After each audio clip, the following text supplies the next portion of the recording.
أنا خالد كمال وده برنامج معرفش. هنحاول نفكر سوا في أسئلة يمكن يكون ليها إجابة ويمكن لأ. الفكرة كلها إن مفيش إجابات مطلقة، يعني أسئلة كتير الإجابات فيها بتختلف من واحد للتاني، من ثقافة للتانية، من بلد لغيرها. إحنا هنا نطرح الأسئلة والباقي عليكم. الحلقة الأولى من برنامجي اللي لسه مش برنامجكم معرفش.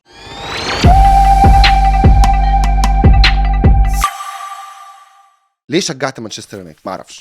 يعني انا اعرف يمكن الموضوع اجابته عندي ليه اصلا اي مشجع ممكن يكون شجع مانشستر. انا هبدا بتجربتي الشخصيه ومنها بقى نقدر نروح لاجابات تانية ممكنه، وده اول سؤال احب اعرف اجابتكم عليه تحت في الكومنتس. ليه لو انت طبعا مشجع لمانشستر يونايتد شجعت مانشستر؟ مبدئيا كده انا مواليد اوائل التسعينات، ولينا حلقه بعدين في موضوع التسعينات ده، عشان انا تحديدا مولود سنه 94، يعني بول فيكشن، يعني فورس جام، يعني شاوشانك ريديمشن فيلم رقم 1 على IMDb. يعني البرازيل اللي رجعت تكسب كاس عالم تاني بعد غياب طويل، سنه عظيمه يعني. المهم دلوقتي بدايتي مع مانشستر كانت مع نجمها الاول ونجم من انجلترا من بدايته سنه 92 لحد الحادثه الشهيره سنه 98 مع سيميوني. فتحت التلفزيون بالصدفه سنه 99، كنت عايش ساعتها في السعوديه، ولقيت ديفيد بيكهام بيلعب مع فريقه. انا مش عارف هو الفرقه دي اصلا اسمها ايه ولا اي حاجه، بس انا شايف بيكهام رايح جاي جري في الملعب وانا بجري معاه في كل حته. والصراحه الماتش كان اقرب للبايرن يعني، خصوصا مع غياب روي كين نجم خط النص وروح الفريق الاول، وده اللي عرفته دلوقتي لما كبرت يعني.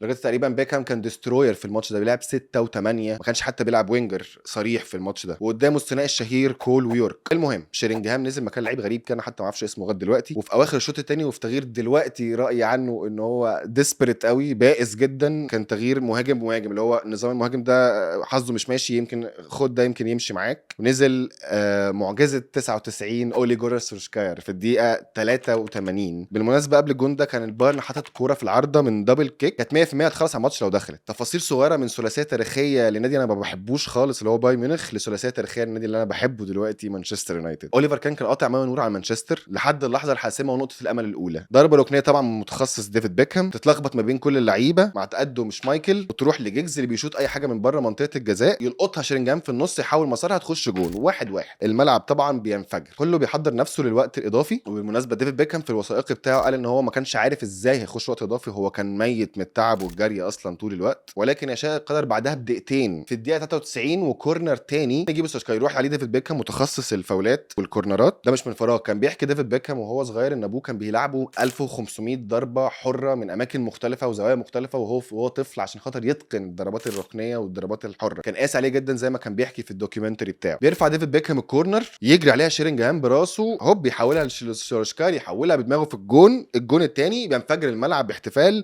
بالجون الايقوني ده، جون الثلاثيه التاريخيه واكتمال الكومباك اوف دريمز زي ما بيقولوا عليها في انجلترا لحد النهارده. وساعتها عرفت اسم النادي، نادي مانشستر يونايتد. عدت السنين وكبرت شويه وبدات اتابع الماتشات، ولما بدات اتابع الماتشات احسن وحصلت لي الصدمه الاولى سنه 2003. بيكهام مشي ازاي ليه؟ وعلى فكره دي كانت حاجه في وقتها زي رحيل ميسي عن برشلونه، في نفس الواقع كده، حاجه نجم الفريق والفتى الاول لمانشستر والنجم المدلل للسير اليكس فيرجسون هيمشي فجأة. هيروح فين؟ هيروح ريال مدريد. طبعا ما عرفش ساعتها ايه اللي حصل. الوصول لمعلومة ساعة 2003 كان مش سهل زي دلوقتي، لكن في صيف 2003 وتحديدا يوم 12 اغسطس يعلن النادي عن تعاقد مع لاعب برتغالي شاب عنده 18 سنة اسمه كريستيانو رونالدو. ومش بس كده، ده رقم 7 كمان، رقم ديفيد بيكهام ورقم مانشستر يونايتد التاريخي. مين الواد ده؟ اقول لك على حاجة، رغم زعلي على بيكهام اكيد، بس انا حبيت الواد ده من ساعتها، معرفش ليه. قعدتي مع مانشستر والانديه اللي انا بشجعها اقول يمكن ده يغير، يمكن ده يكون احسن، يمكن ده يكون فرصة اكبر لينا في المستقبل، حتى لو احسن من اللعيب اللي حببني اصلا في النادي. انه الامل يا صديقي. كان شكله الواد غلبان قوي، مش زي الوحش اللي ظهر عليه بعد كده، سفيف كده وعنده حبوب في وشه وبيجري كتير بس واثق في نفسه. المهم انه ما كانش هيئه نجم خالص، وبالعكس ده اخد رقم 7 كمان، مع انه والله ما كانش طمعان يا حبيبي، هو كان عايز رقم 28 عادي بتاعه في لشبونه، ولكن السير اصر انه يديه رقم 7. واللي حصل ان اول موسم مع كريستيانو كان موسم عادي، جاب 4 تجوان وعمل 4 تجوان، بس رغم الارقام دي كان باين انه مختلف، انه عنده حاجه، حنكوش كده وفرهود وبيجري كويس وعنده مهارات وعنده شكل استثنائي في اللعب. والمفارقه بقى يجي النجم الثاني واللي زود حب مانشستر واللي شال الرايه بعد كده لمانشستر يونايتد بعد ما بيكهام مشي وانضم لينا، كان برضه 18 سنه وجاي من ايفرتون، واين روني. اكتر لعيب حبيته في حياتي، مش عشان هو عظيم ولا اي بطولات ولا كل ده، انا كنت بحب اشوفه في الملعب وبحب روحه وفدائيته للنادي. هو بالنسبه لي توتي مانشستر يونايتد، ومن اكتر اللعيبه الاندر ريتد اللي جت في رايي، اللي اتظلموا بالطرح الشهير بتاع ان انجلترا بتعرف تنفخ لعيبتها زياده عن اللزوم وان هم بيعملوهم نجوم من اللاشيء، مع احترامي لكل ده، ولكن انا ما اشوفش ان ده بينطبق على روني خالص. وانضم روني سنه 2004 وانا بقى عندي 10 سنين، واكتمل الثنائي الذهبي بالنسبه لي، كابتن ماجد وياسين بتوعي، كريستيانو رونالدو وروني. اول سيزون لروني بقى كان متفجر جدا عكس سيزون كريستيانو الاولاني. اول ماتش في الاولد ترافورد حط هاتريك في فيرنباخشة، وفي السيزون كله 17 جون، وكسب احسن لاعب صاعد في البريمير ليج سنتها. راح لعيبه علينا كتير وجا علينا لعيبه كتير، لكن ما حبيتش حد قده، لحد ما جت لحظه الشامبيونز ليج كانت مستعصيه قوي قوي قوي علينا من سنه 99، وكسبنا بطوله 2008 مع روني وكريستيانو. ولكن بعدها بسنه خسرت النهائي ضد برشلونه، الصدمه الثانيه بالنسبه لي، ريال مدريد يطلب التعاقد مع كريستيانو رونالدو. الصراحه ما كنتش زعلان قوي ان اللعيبه بتسيب مانشستر وتروح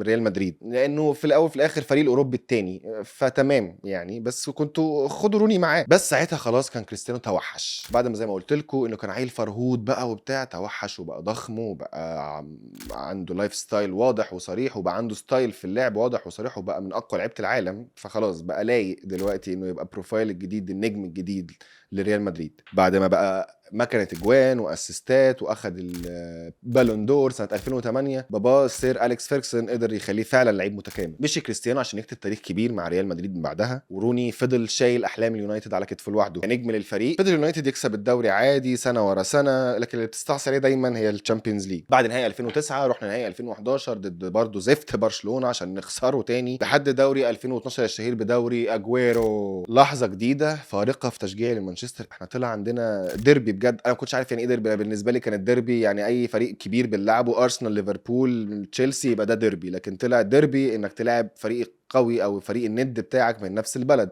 ساعتها ظهر مانشستر سيتي بقى النجم او النادي التاني اللي هو المفروض هيقارع مانشستر بعد ما كانش موجود اصلا قبل كده خالص. فمانشستر سيتي ظهر كمنافس لمانشستر يونايتد، وساعتها خرج السير بعد الدوري وخسرته، وقال السنه الجايه الدوري في اليونايتد، هنكسب الدوري السنه الجايه. وفعلا جت سنه 2013 وكسبنا الدوري مع السير أليكس. ولكن تيجي الصدمه الاخيره ليا مع مانشستر يونايتد، وهو اعتزال السير أليكس فيركسون. ليه؟ ايه اللي حصل يا سير؟ مشاكل عائليه. يعني ايه مشاكل عائليه؟ يعني خلاص مشاكل عائليه ومش هقدر اكمل مع النادي. طب هنروح فين يا سير من بعديك؟ هنعمل ايه دلوقتي؟ مفيش، هجيب لكم واحد اسكتلندي كويس اسمه مويس هيروق عليكم. يا سير مويس حلو، بقول لك مويس. جه مويس مرمطه، اللي رحنا الفانجال مرمطه، نجيب فالكاو مش فارقه، نجيب دي ماريا مش فارقه، لغايه لما جبنا بوجبا. وبصراحه اتوسمت خير قوي في بوجبا، قلت اللي في يوفي اللي مكسر الدنيا في الدوري الايطالي هيجي بقى يبقى نجم الفرقه. كالعاده بحاول دايما اتمسك بالامل ان ممكن يكون بكره احسن مع نجم جديد يجي ينقذ الفرقه وينتشلها من بعد ما السير سابنا ومشي. بعديها بكام سنه روني قرر يمشي بعد ما ادى الفريق كل حاجه ممكنه. روني يا جماعه لعب في كل مراكز الملعب تقريبا لمانشستر ما عدا خط الدفاع. يعني لعب سترايكر، لعب 10، لعب يمين، ولعب وينج شمال، لعب نص ملعب 8 و6 حتى مع فان. وللاسف تيجي نهايه مسيرته مع مانشستر يونايتد ويرحل عنه يروح ايفرتون، ودي كانت نهايه الجيل اللي انا حبيته مع مانشستر. وبدات اخش في الحقبه الجديده المنيله بنيله اللي احنا فيها دلوقتي، واللي بصراحه يعني انا مش مرتبط بيهم قوي. يعني ممكن اكون جرناتشو شويه، كوبي ماينو شويه، لكن مش مرتبط قوي بحد في الجيل ده. المهم جه مورينيو بعد كده. انا بحب مورينيو، هو مش ما عنديش مشكله معاه، بالعكس بحس ان هو مدرب كاريزماتيك. انا بحب الناس الكاريزماتيك، الستايل اللي عندها ستايل في اللعب او اللي عندها ستايل في التمرين، او هو نفسه ماركتير شاطر قوي. وجه مسك مانشستر وقلت هو ده الخير بقى، يمكن هو ده اللي يظبطنا. وفعلا اول سيزون خلصنا تاني وما كانش وحش خالص، وبعدين يوروبا ليج تاني سيزون والتشيز اوكي بقى اهو، يعني بدانا نرجع تاني، ممكن نبقى حاجه، ممكن نعمل حاجه، ممكن نوصل لاي حاجه جديده. لكن يجي السيزون الثالث صفري جدا مع تصريحات صحفيه بنعيله ب 60 نيله يقول لنا ان احنا نادي مش نافع، انه كتر خير الدنيا انه بيمرنا، وان الليجاسي ومش الليجاسي. بعد كده رحله رايحه جايه من الخناقات لحد ما رحل مورينيو. ساعتها انا اقتنعت انه واضح ان مفتاح النادي ده كله مع السير، هو السير مشي وقفل النادي وراه، واكتئبت جدا للنادي وقلت ان مستحيل يحصل حاجه جديده في الموضوع ده. خلاص هو احنا كده هنفضل في الدايره المفرغه من المدربين يمشوا ويجوا، والمدربين يمشوا ويجوا، مدربين يمشوا ويجوا، ومفيش فايده. بنحاول نجيب حتى احسن لعيبه العالم وبرده مش فارقين. احد اسرار يونايتد الغريبه اللي بتخليه ما اعرفش برده ده هو ده السر الاب الروحي بقى للنادي، وان النادي ده ما ينفعش يمشي غير بالشكل الجاد فاذر ده، انه بيعتمد على فلسفه معينه ان هو يربي ولاد النادي او يعتمد على العيال الصغيرين في النادي، هي دي اللي بتجيب له دايما النجاحات. السر مش اول تجربه او مش اول فكره لان احنا نستعين بولاد النادي سنه زي 92 او كلاس اوف 92 زي ما بيسموه، لا دي التجربه الثانيه بعد السير باسبي. الغريب انه برده اسكتلندي، ما اعرفش ايه سر الاسكتلنديين مع اليونايتد، هم اللي بيمشوا معاهم تقريبا. السير باسبي اتولى النادي بعد الحرب العالميه الثانيه، وخاض مع النادي في الوقت ده، الوقت اللي فيه انجلترا كانت تنهض بعد المعركه، وبعد ما هم تعبوا جدا. كان في انجلترا بتحاول تعيد بناء نفسها بعد الحرب الكبيره، وتغير من جلدها وتعتمد على ناس شباب اكتر. ودوله طبعا انهزمت وحصل فيها مشاكل كتير، والشباب كتير في الحرب العالمية الثانية، واللي رجع مصاب واللي رجع متأثر نفسيا. وهنا بقى يجي دور باسبي من سنة 1945 لغاية سنة 1969. اللي باسبي عمله هي نفس فكرة بالظبط اللي السير عمله بعد كده، وهو أخد أولاد سن 18 20 22 سنة ويبني عليهم أحلام أو فريق اليونايتد الجديد. حتى ساعتها الصحافة سمته أطفال باسبي أو الباسبي بيبيز. ساعتها أخد الفرقة من فرقة مستوى متراجع جدا، ورجع الدوري لليونايتد بعد غياب 41 سنة، وحقق أكبر فوز في تاريخ مانشستر يونايتد الأوروبي 10-0 قدام أندرلخت. وللأسف واجهنا الوحش أوروبا السفاح ساعتها ريال مدريد، وقدر يخرجنا من البطولة. بعد كده حصلت مأساة 58 طيارة ميونخ، ومات اكتر من 8 لعيبه من فريق باسبي بيبيز الاولانيين. لكن قدر تاني سير باسبي يرجع مع اليونايتد 65 ويعمل جيل تاني في بوبي تشارلتون وفي جورج بيست، وقدر يحقق الدوري سنه 65 و67 و68، وكمان يحقق اول بطوله اوروبيه. المهم نرجع بقى لايام السوداء اللي احنا عشناها تاني. نجيب مين كريم معجزه 99 اولي جونر سولشكاير. اولي اون ذا ويل. مسك اولي جونر سولشكاير كمدرب مؤقت للنادي لحد ما نشوف الدنيا تمشي ازاي. لعبنا كام ماتش، بدأنا نتعصلج، نمشي، نتعادل، نكسب، ها لحد ما لعبنا باريس سان جيرمان في تشامبيونز ليج. سيبنا باريس سان جيرمان في تشامبيونز ليج، هوب عقد دائم، يلا يا اولي جونر سولشكاير انت خليفة السير، هنكمل معاك. وبقى ايه، الدنيا بقت ماشيه زي الدنيا كده، حبه فوق حبه تحت، كورونا تيجي كورونا تمشي، واولي جونر سولشكاير بيحاول. على فكره شكل الفرقه ما كانش وحش قوي الفتره دي، هو شكل الفرقه كان كويس، بس انت مش واثق انت مش واثق في التيم، دايما تحسه هش. ممكن تكسب مانشستر سيتي اقوى فريق جوارديولا تتعلم عليه تكسبه عادي، وبعدين تخسر من فرق غريبه جدا على ارضك، فانت مش فاهم انت ماشي كويس ولا لا. بس كنت مركز، على الاقل كنت تروح تشامبيونز ليج مرتاح. دلوقتي مش طايل تشامبيونز ليج اصلا، ورغم كده كل شويه نقول بكره احسن بكره احسن، وبكره ده ما بيجيش. بس هو كلنا امل يا صديقي. الفكره كلها بقى فيه دلوقتي تنهاج مدرب كويس. فكره ان الفريق فقد هويته. هو النادي ده كان شغال بالسير ولا كان شغال بالعيال الصغيره ولا كان شغال ازاي؟ لان احنا واضح ان احنا النجوم مش نافعه معانا، احنا لازم نطلع النجوم من عندنا، لازم يبقوا ولادنا. يعني حتى النجم الاخير للفريق اللي هو راشفورد، اللي هو اكتر حد الناس متوسمه فيه ان هو ده اللي بيحاول يبقى يخلي الدنيا احسن، او في الاول في الاخر حبه فوق وحبه تحت زي ما انتم شايفين. سيزن كويس سيزن وحش، شويه يفوق شويه منيل بنيله، شويه كويس شويه وحش، انت ما تبقاش عارف. بعدين الفريق ما فيهوش الكاركتر المناسب للبطوله، انت مش حاسه شبه الجيل اللي فات. فريق متواضع، فريق نص جدول اخره. اقوى حاجه فيه ممكن تكون موجوده انه فريق نص جدول. انا حتى مش متعلق زي ما قلت لكم بناس كتير في الفرقه دي، يعني حتى برونو ماشي تمام، لكن لو هتعلق بحد او حاسس ان في حد ممكن يمسك ويبقى هو اللي تقدر تبني عليه بعد كده، هو كوبي ماينو، جرناتشو شويه. لكن ما اعرفش الفكره او القصد بقى هنا. انا مش جاي احكي لكم تخاطيف عن تشجيعي لليونايتد او حبي ليه او معاناتي معاه. الفكره في السؤال اللي انا مش عارف اجابته، ليه اصلا بنرتبط بنادي؟ ليه اصلا بنشجعه؟ هل التيشيرت؟ هل تصميمه؟ لونه؟ هل حد من اللي حوالينا بيأثر في قرارنا ده وبيخلينا نرتبط بالنادي عشان خاطره؟ او العكس، حد تاني بنحاول نغيظه فنرتبط بالنادي اللي قصاده عشان نبقى ضده وخلاص؟ ولا بنرتبط بلعيب معين فنروح النادي اللي هو بيلعب فيه فنحب النادي ونتعلق بيه، واللعيب يمشي ونكمل مع النادي ونلبس فيه؟ زي اظن مشجعين ارسنال ما حصل معاهم مع تييري اونري مثلا، هم كلهم راحوا عشان يشجعوا